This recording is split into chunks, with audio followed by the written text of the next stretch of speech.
Namaste, and welcome to our continuing series on the synthesis of yoga with our beloved Ranga. We are on page 83, your page, the Yoga of Divine Works. Beginning with the sentence, into all our endeavor upward, the lower element of desire will at first naturally enter. So we'll read the para and then we come back to each sentence. Into all our endeavor upward, the lower element of desire will at first naturally enter.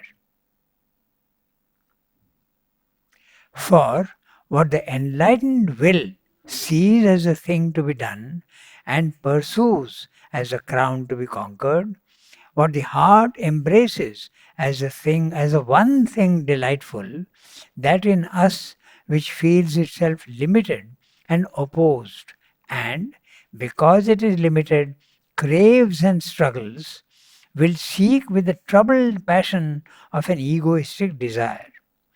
This craving life force or desire soul in us has to be accepted at first, but only in order that it may be transformed. Even from the very beginning, it has to be taught to renounce all other desires and concentrate itself on the passion for the divine. This capital point gained, it has to be taught to desire not for its own separate sake, but for God in the world and for the divine in ourselves. It has to fix itself upon no personal spiritual gain, though all possible spiritual gains we are sure, but on the great work to be done in us and others, on the high coming manifestation, which is to be the glorious fulfillment of the divine in the world, on the truth that has to be sought and lived and enthroned forever. But last, most difficult for it, more difficult than to seek with the right object, it has to be taught to seek in the right manner, for it must learn to desire not in its own egoistic way, but in the way of the divine. It must insist no longer, as a strong separative will always insists, on its own manner of fulfillment, its own dream of possession, its own idea of the right and the desirable. It must yearn to fulfill a larger and greater will and consent to wait upon a less interested and ignorant guidance. Thus trained, desire, that great unquiet harasser and troubler of man and cause of every kind of stumbling, will become fit to be transformed into its divine counterpart. For desire and passion too have their divine forms. There is a pure ecstasy of the soul seeking beyond all craving and grief. There is a will of Ananda that sits glorified in the possession of the supreme beatitudes. So, simple language and quite simple. So, he is talking about the difficulty of the vital, mainly. But the vital has to be taught and not rejected like some of the yogas. Some of the yogas are rejecting the vital and the body and saying we don't care for it. We want only that supreme consciousness and we will concentrate only on that, like the Jnana Yoga. Does the vital then disappear for them? No, it doesn't disappear. It will be there, but they don't bother about it. Mm-hmm. Let it be. We don't bother about it. It's like having a troublesome relative at home. You can't get rid of him, he's there, but you ignore him. Okay. Into all our endeavor upward. So he's so clear that he's talking of the yogic effort. and not any other effort. The lower element of desire will at first naturally enter. It's natural. Even our aspiration is a desire. We are desiring for the divine, but and therefore in the beginning it is bound to be impure.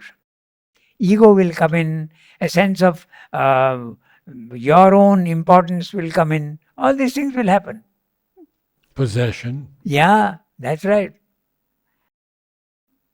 So, for what the enlightened will sees as a thing to be done and pursues as a crown to be conquered, what the heart embraces as one thing delightful, that in us which feels itself limited and opposed, and because it is limited, craves and struggles, will seek with the troubled passion of an egoistic desire. What we want, we don't get. So naturally, there's an effort, and the effort can fail. And when it fails, there is grief. So that's what he's saying. So it's a beginning, it's a struggle. But it should be, as far as possible, a calm, quiet, motiveless effort upwards. And take failure with a pinch of salt. And okay, I've not succeeded, but I'll keep trying. That should be the calm attitude.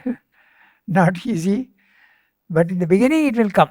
The others, they don't bother. You once told us about Sri Aurobindo saying, keep trying, keep trying. Yeah, that's right. That was that we have in the archives, we have a whole bunch of telegrams.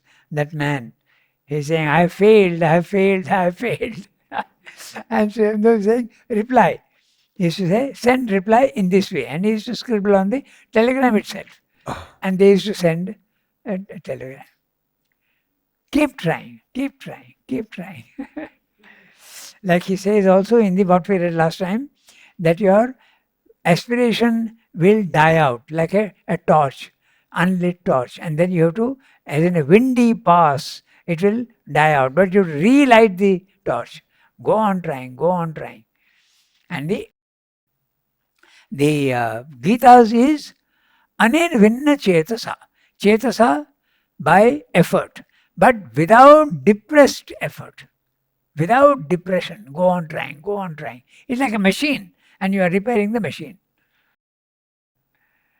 And it is a machine. The vital is a machine, the body is a machine.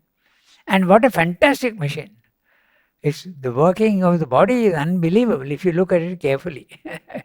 I just was with Dr. Pachagavkar, and he said the most extraordinary things about the arterial system. He says there's enough arteries to go around the world in each body, to go around the world. It pumps 5 to 6 liters every minute of blood to all these areas. And he went on and on. Beautiful talk. And also note that this pump is working non-stop, the heart, for 80, 90 years. Which electric motor can do that? It's fantastic. And your so detailed everything. Take the stomach. It can digest meat. So why doesn't it digest the meat of the stomach? There is a mechanism for that. Before you eat, there is a coating that comes and protects the stomach. So everything is planned in the body. The kidneys, they purify your blood. They remove all the impurities and keep all. Is there some computer working there or what? But it does work. So the vital also is a machine. Our point was that the body is a machine, the vital also is a machine. Don't get depressed because the machine is not working. Take it to a mechanic and get it done. So your mechanic is you yourself for the vital. So just go on trying. It will get done one day. So delight, when the heart embraces the one thing delightful, that in us which feels itself limited and opposed, and because it is limited, craves and struggles, will seek with the troubled passion of an egoistic desire. This we have to accept. Accept in this sense that I will improve it. I will get rid of it. But it is there. I won't get depressed in that sense. Okay.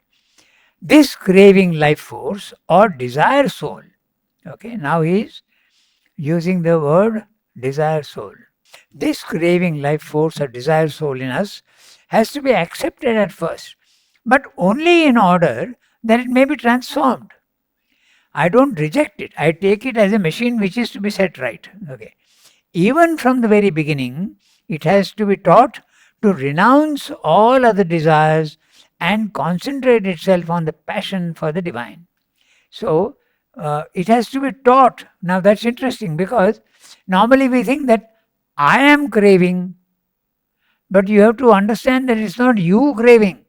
It's a vital that is craving. It's a part of you. So you have to talk to it as you're talking to a little child. You have to go on persuading the vital slowly. You have a conversation with the vital. No, I have to correct it. The vital is, there is a personality. The vital personality is there. The prana purusha. It is really a personality and you have to talk to him. So slowly that is the way it has to be taught, simply saying. From the very beginning, even from the very beginning, it has to be taught to renounce all other desires and concentrate itself on the passion for the divine. Passion is okay, but only for the divine. Okay. This capital point gained, it has to be taught to desire not for its own separate sake, but for God in the world and for the divine in ourselves. So, for God in the world. In other words, you have to take into account everything in the physical world and not reject the physical world. And also, he is not talking of the transcendent. The transcendent is the most difficult, so he leaves that for later. This cap. But for God in the world, that's a cosmic, and the divine in ourselves, the individual. It has to fix itself upon no personal spiritual gain. Ambition, no personal ambition. Though of all possible spiritual gains we are sure, but on the great work to be done in us and others. The divine is working not only in one person but in everybody. So we have to take that into account. We are in others. On the high coming manifestation, which is to be the glorious fulfillment of the divine in the world. So he has used very general words, but he's meaning the supramental manifestation, because that would be the high coming manifestation, coming, it's not yet come, which is to be the glorious fulfillment of the divine in the world. Obviously, the words, he is not using the word supramental, but a day will come when the divine will take one more evolutionary leap upwards. That's what is meaning. And the divine in ourselves. It has to fix itself upon no personal spiritual gain, though all possible spiritual gains we are sure, but on the great work to be done in us and others, on the high coming manifestation, which is to be the glorious fulfillment of the divine in the world, on the truth that has to be sought and lived and enthroned forever. So, three verbs. First of all, you have to seek it, you don't have it. Once you have seen it, live it. Don't let it be only a theoretical aspect. Practically, you have to live the truth that you have seen. And finally, it becomes permanently stationed in you, enthroned. So, this high coming manifestation, Yeah. when did Sri Aurobindo write this? When? Yeah. Oh. In the Arya.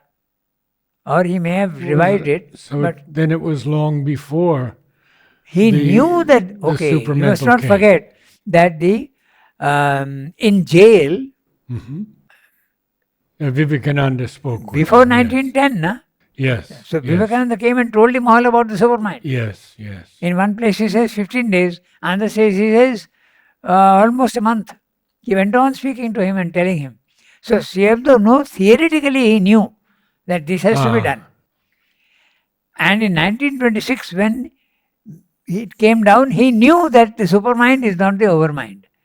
So there was a little, didn't have a clear idea. But once the overmind came down into him, he knew that the supermind is still one more step away because of the ignorance. The power to change the body-mind life was not there in the overmind. It was there only in a limited way. And that theoretically he knew. So that's why he has written this. I coming. Yeah. Mm. In fact, in one of the letters, he admits that when the Arya was written, he had not made a sharp distinction between overmind and supermind. But after 1926, it became very obvious for him. So when he revised the Life Divine, then the distinction was made. But when Mother told him about her experience and he said, "You'll become a great teacher," she had the overmind, she had the word. Yes, that of was the overmind consciousness. Overmind. That was the overmind. All the gods were manifesting. She was getting all the gods to come down. Yes, yes. Some of them agreed, and I think one or two did not agree to come down. You were here then? No. 1926. Oh, 26. Huh? Much earlier. Because I understood that many people had experiences Yes. continually. That was the glorious period of the ashram. That's right.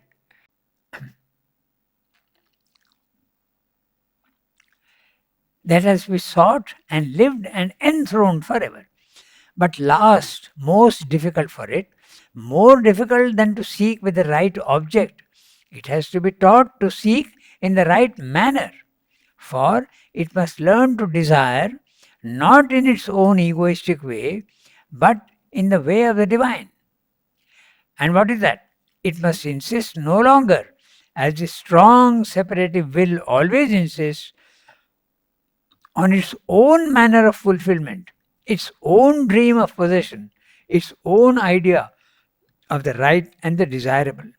In other words, it must let the divine will work in you. As Mother goes on saying in the agenda, your will, O Lord, your will, O Lord. Constantly she's saying that. Okay, so not my will, but your will. Let your will work in me. Thy will, she Yeah. says so often.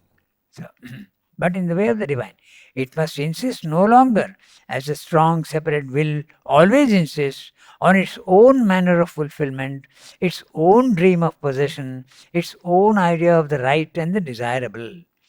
It must yearn to fulfill a larger and greater will and consent to wait upon a less interested and ignorant guidance.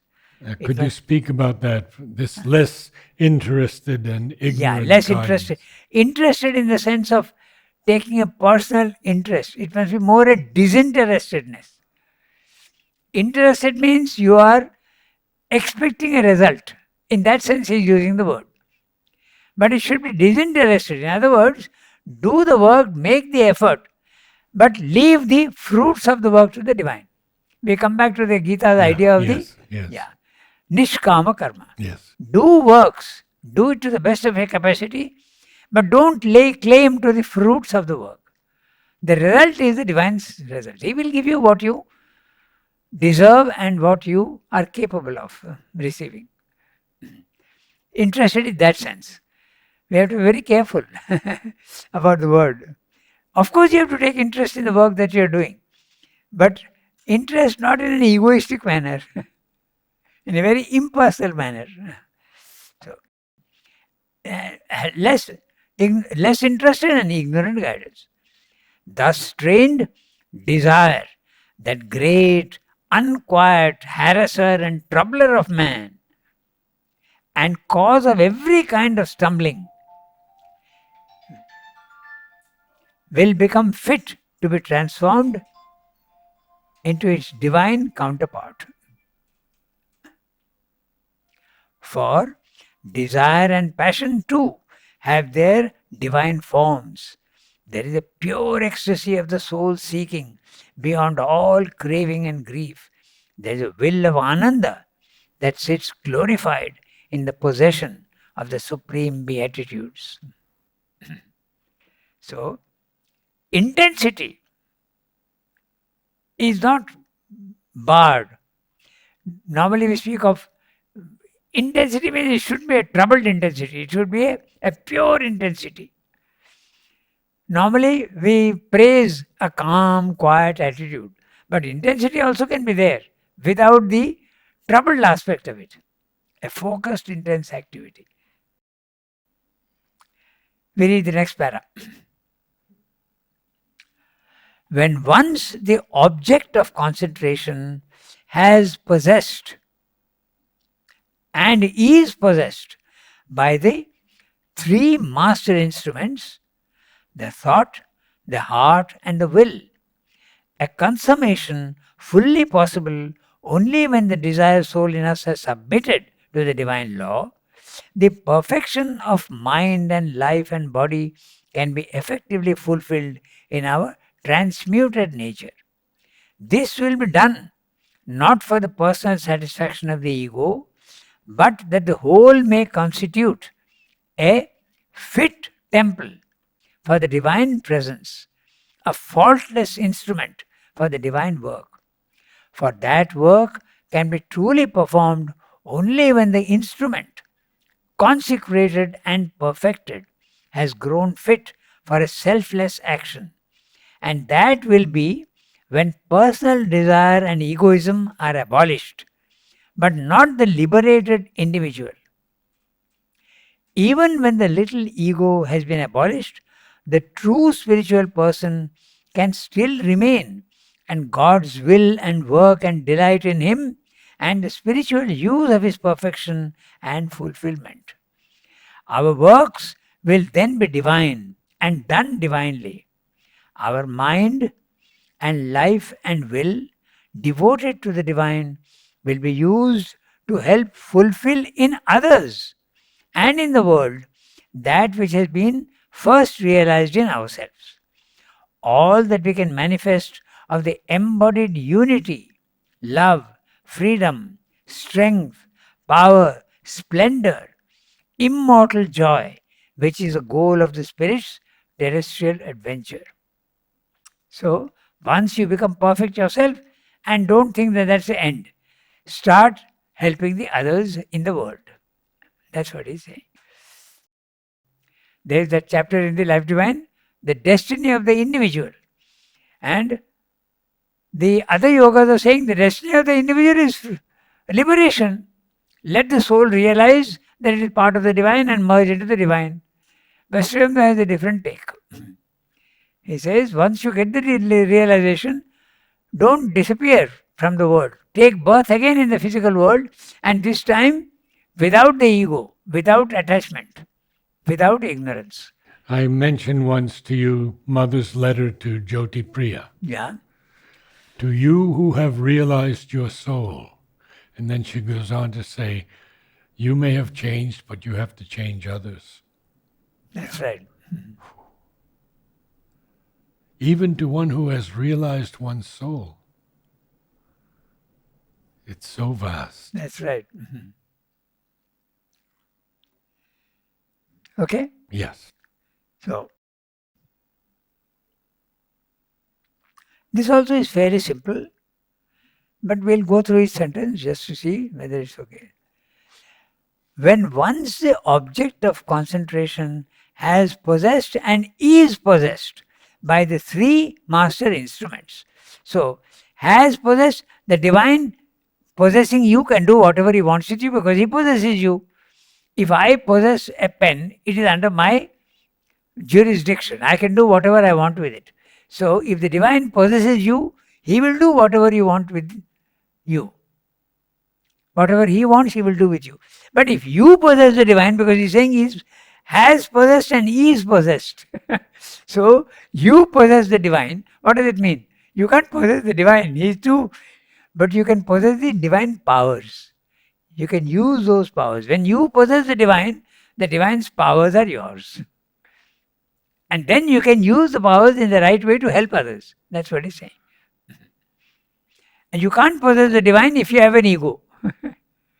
And if you don't have the ego, naturally you won't use those powers for yourself. You will use it for others. Okay, so that's the point. By the three master instruments. What are the three master instruments? The thought, the mind, the heart, the higher vital, and the will. The will is, it doesn't have a location, but it possesses a little bit, there is a mental will, there is a vital will, but the real will is in the psychic being. That's the will. So, these three instruments, a consummation fully possible only when the desire soul in us has submitted to the divine law. In other words, the desires, absolutely all desires must cease. If they don't cease, you can have a partial result, but you will not be perfect. So desire has to be absolutely extirpated. It has to be destroyed entirely. Or there's no progress. There is a progress. It's a gradual thing. Absolute perfection is not that easy. Okay. Even sincerity, all these things all are progressive. Little by little it goes on coming. Okay. So consummation fully possible only when the desire soul in us is submitted to the divine law. The perfection of mind and life and body can be effectively fulfilled in our transmuted nature. And what is the transmuted nature? The untransmuted body is subject to disease and pain and aging. But a transmuted body will be free of disease. Okay? Then what about the transmuted vital? No desires, no attachments, and no preferences. This is the transmuted vital. Only pure energy willing to do what the Supreme Will wants you to do. No attachment, no desire, no ego. That's the transmuted vital. What about the mind? The transmuted mind will be one in which it is open to knowledge and closed to all ignorant thoughts. That would be the mind. So that's what he's saying. It's possible to do that when our transmuted nature, ego has to disappear and desire also has to disappear. This will be done not for the personal satisfaction of the ego, but that the whole may constitute a fit temple for the divine presence, a faultless instrument for the divine work. Your body, mind, life are instruments given to you, but now they have become instruments for the divine work through you. That's what he says. For that work can be truly performed only when the instrument consecrated and perfected. The word consecrated is when it is offered to the divine, it becomes holy. Consecration is that. In the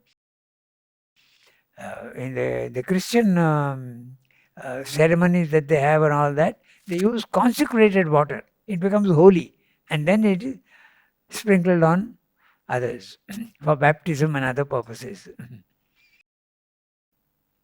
So, consecrated and perfected has grown fit for a selfless action. The selfless action is action done for the divine and not for yourself. It could also be done for others if it is ordered to do so if you want, if it is enjoined to do that, but not for yourself. It can be a pure action is possible for others, helping others without a motive. And that will be when personal desire and egoism are abolished, but not the liberated individual, because you feel that when desires and attachments are all gone, there can be no individuality. You may feel that, but he's very clear about it, but not the liberated individual.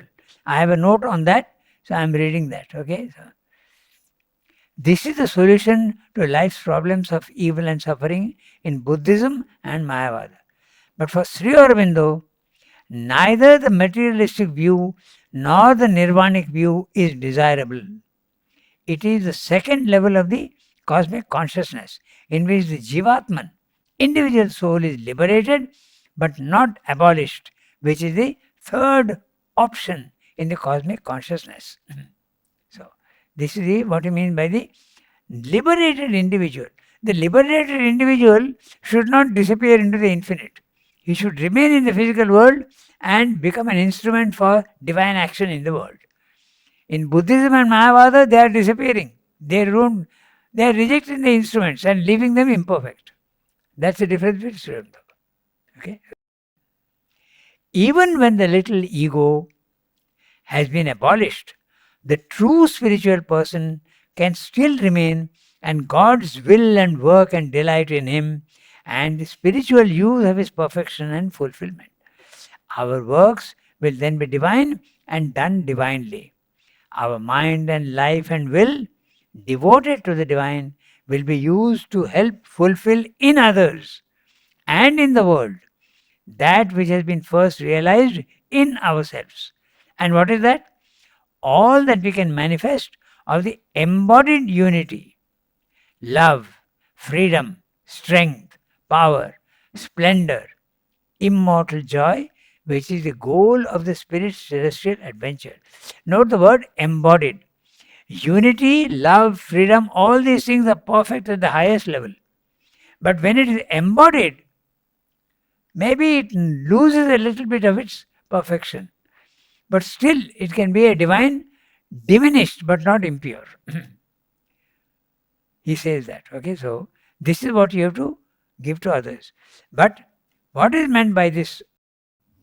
He's saying, even when the little ego has been abolished, the true spiritual person can still remain.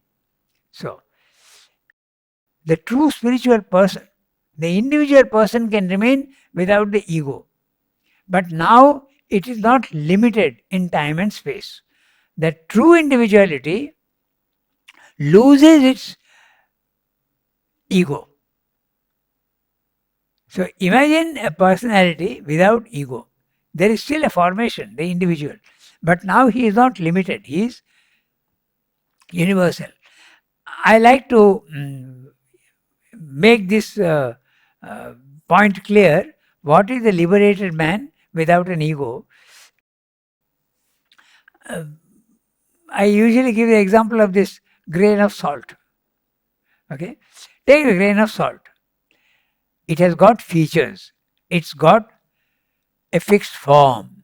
It's got a color, shape, taste, weight, and everything. It has got features. So now that's what we are. We have a body, mind, life, and it's got all features, and it is limited. It's got a limited form. That's the ego. Put that into water, what will happen? The shape, form, color, weight all disappears. No more features. It pervades the whole glass. It becomes cosmic. So the individual is there, but the true individual is individual at the same time cosmic. So what is that? The salt. The saltiness has not disappeared. But it is there everywhere. So the true individual is one who is cosmic. He is not limited to a particular place and time. He is there everywhere. The yoga must start. He is talking of the integral yoga. The yoga must start with an effort or at least a settled turn towards this total concentration. A constant and unfailing will of consecration of all ourselves to the Supreme is demanded of us, an offering of our whole being and our many chambered nature to the Eternal who is the All. The effective fullness of our concentration on the one thing needful to the exclusion of all else will be the measure of our self-consecration to the one who is alone desirable. But this exclusiveness will in the end exclude nothing except the falsehood of our way of seeing the world and our will's ignorance. For our concentration on the eternal will be consummated by the mind when we see constantly the divine in itself and the divine in ourselves, but also the divine in all things and beings and happenings.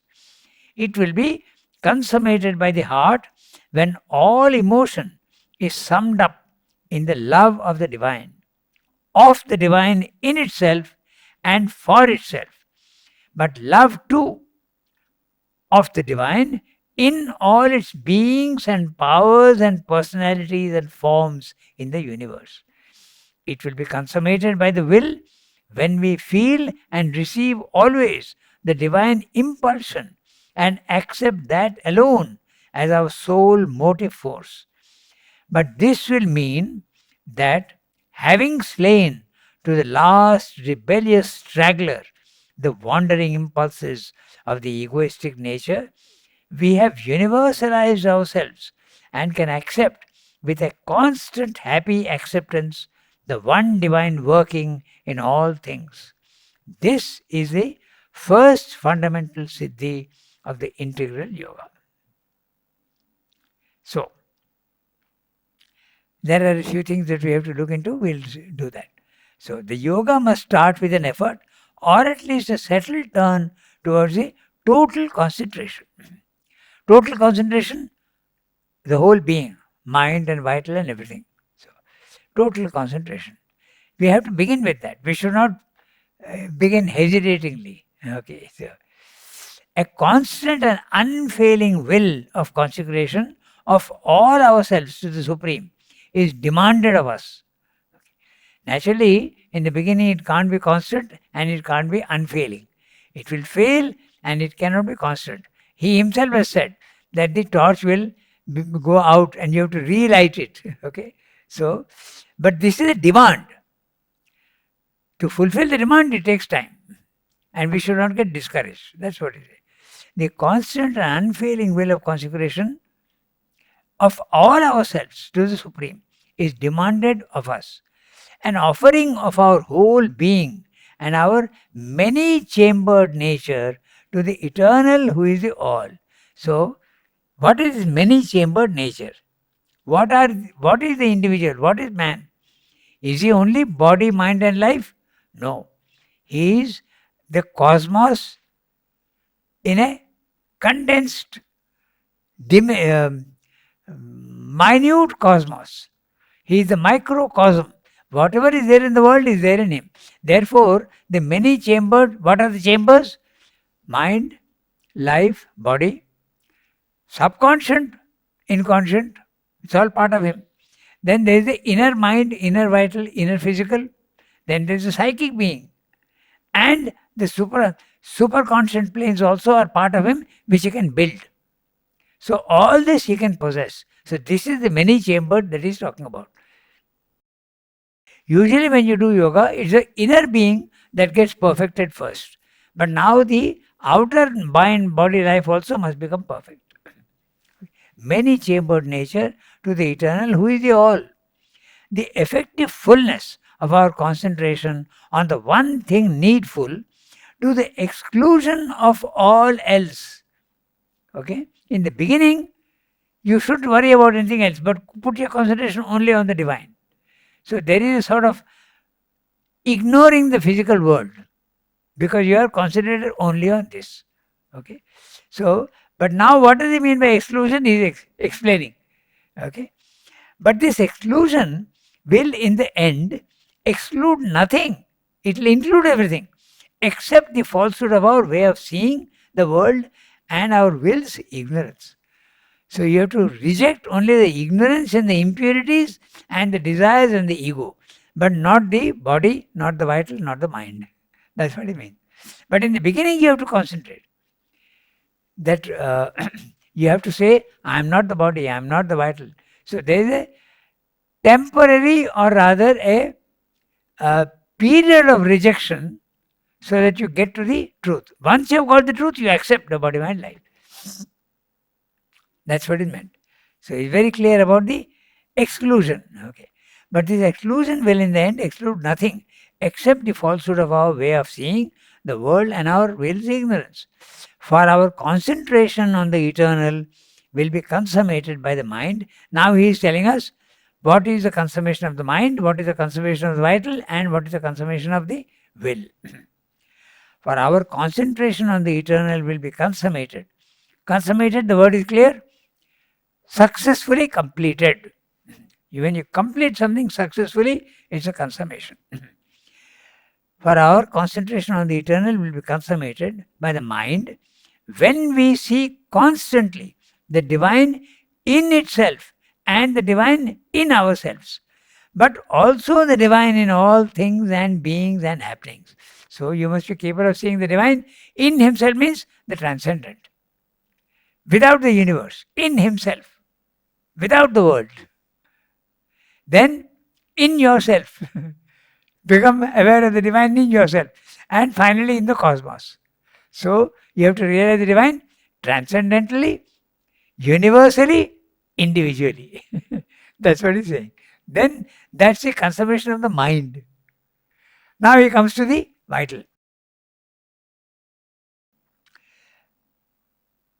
When we see constantly the divine in itself and the divine in ourselves, but also the divine in all things and beings and happenings, it will be consummated by the heart, the higher vital, when all emotion is summed up in the love of the divine, of the love in its, of the divine in itself and for itself, but love too of the divine in all beings and powers and personalities and forms in the universe.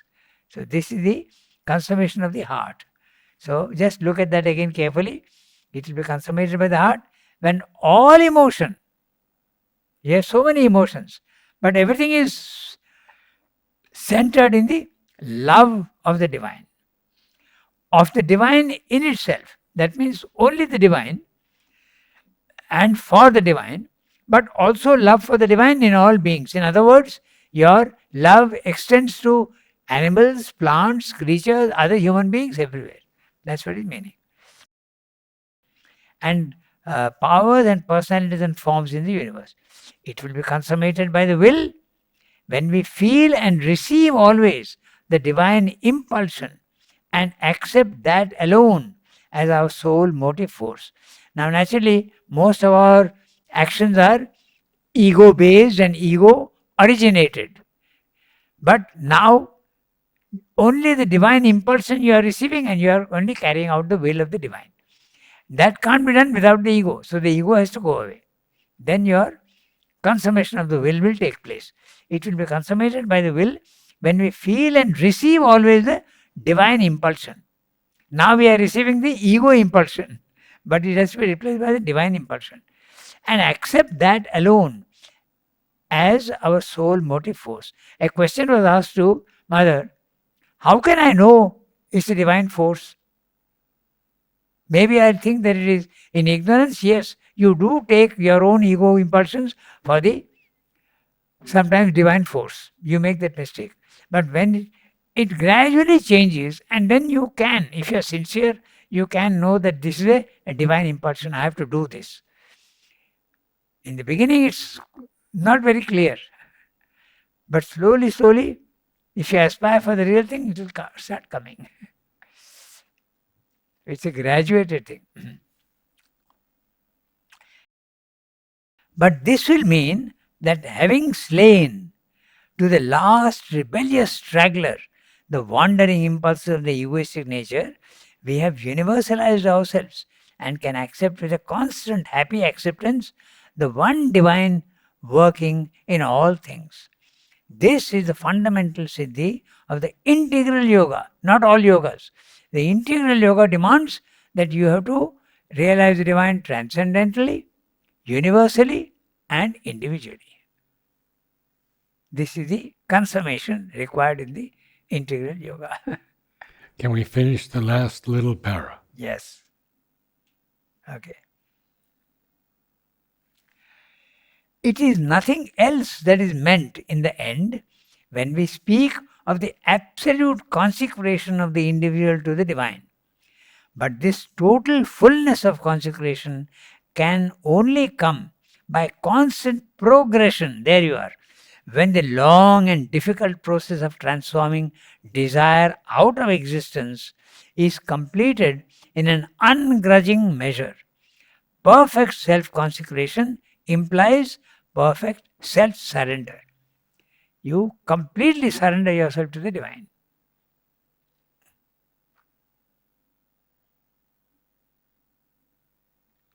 Surrender is not that easy. You feel that, but surrender cannot come with the ego. The ego has to disappear entirely.